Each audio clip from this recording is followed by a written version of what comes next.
मन कइलो तो हम मार देनी हो। आ साला तोके पता नहीं छे आ तोरा बुआ वाला बना सो बुआ। ओरे साला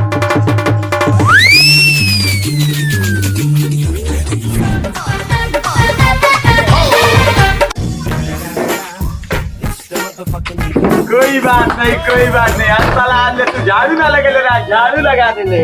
वाह वाह बेटा कोई बात नहीं तुम बढ़िया चलो काम करते रहो। बाबू देख तो अगुआ बुलाओ तो रास्ता में फोन पे ले रहा हूं देखे खातिर जो।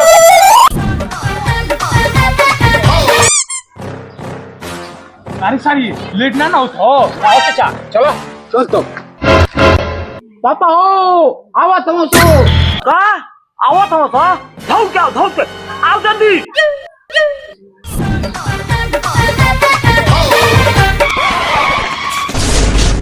करे तोर बाप दिखाई ना देता का तोरा तू नहीं अगुआ फिर वापस भेज दे ठंडी में मोर धा के सुख रही हो। चल साला घर में जो जाके बढ़िया से क्रीम पाउडर लगाइए ना तो फिर अब किधर अगुआ गई ना साथ तारू हो काट ले और इस तरह साफ बोलो कि तू जूजी काट ले समझ जाइए। हाँ सार तू नहीं अपनी गांव का नाम डूबे के ना चाहिए ऊंचा को की चली क्यों अपनी गांव का नाम ऊंचा करे चाहे ना करे हम तो अपनी गांव का नाम डुबा के जाए ना ऊंचा को के जाए ऊंचा को की चलेगी। हाँ ए रोहिता धौर के आओ धौर के आई मेहमान बैठी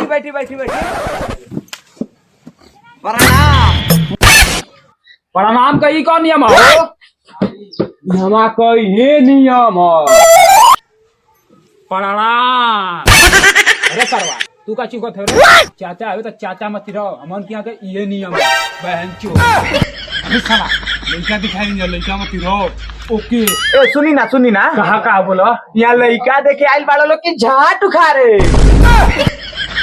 काम वाली बात करी काम वाली तो ठीक बा अपन बबुआ के देखावल जा।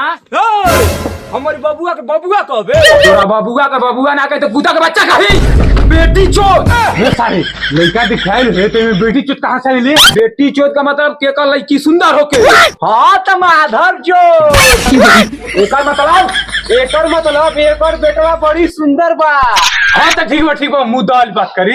हाँ ठीक है बैठी हम झगड़ा करे के मूड में आ गल नहीं हो काहे ला कि मोरी बबुआ के बबुआ कह दिलो हमारी बबुआ खासियत जानत बाड़ो। हाँ हमार बबुआ 24.5 बरिस के बा रसदार मलदार आ केतना लोगन के वही उम्र में कह चुकल बा भलाई। हमारो बेटी कोनो लड़का ना हियो 16.5 बरिस का हियो केतना जान से करवा भइलियो चंदन टीका हमरो बेटा कितना जन के ठोक देले हो मोह सरकारी नौकरी के। सुनो हमारो बेटी कितना पानी छुड़ा दिली बर्तन के। झगड़ा वगड़ा छोड़ा हम तुम्हारा बेटा के बारे में जाने गई हमारी बेटी के बारे में तू जाने गई तू आगे का बात बढ़ावा। ए साफ बोल रहा भूख लगला है कुछ कहला का ना कुछ ना कहनी बाबू रोहित झाट तक पानी की व्यवस्था करो ठीक बन लिया तानी आ वो तैयार हुई तो वो के लिए ले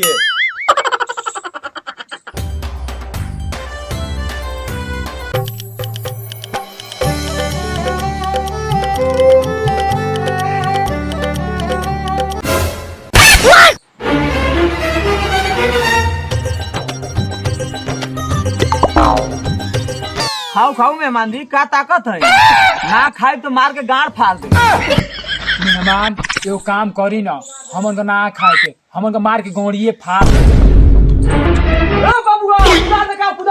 ए समझी जी हमन के खा लेती है रबड़। हाँ खाओ सुनी का फेंकनी हो में का बिया। अच्छा ले कोई बात नहीं खाओ हे मेहमान तू का फेंकल हो अनार में का बिया। अच्छा ले अनार में का बिया फेंकनी तो खैनी का हमार जूजी।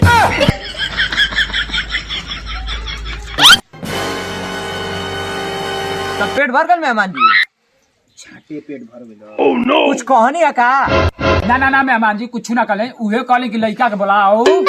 अच्छा ले ठीक बा बाबू आई सामान लेके जा भेजा ओके जा।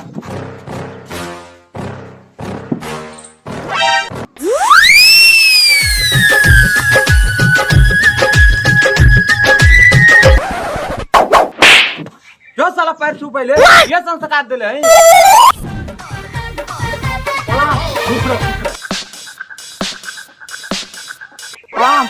खुशी रह लाट दाके दुखी रह। ये कौन रीति रिवाज हो? इंग्लिश अच्छा ले बैठ बैठ। बबुआ रे 20 गो अगुआ वापस चल गए तो ये अगुआ वापस ना जाए। कुछ कहानी है का? ना कुछ ना कहनियो, बस इतने कहनियो कि बाबू तू बैठ आ जौन पूछत हम लोग का जवाब दो। चल बाबू तैयार हो जा। What is your name? My name is Chhotu. What is your father name? My father name is Manju.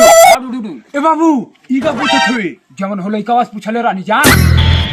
आडू टेल मी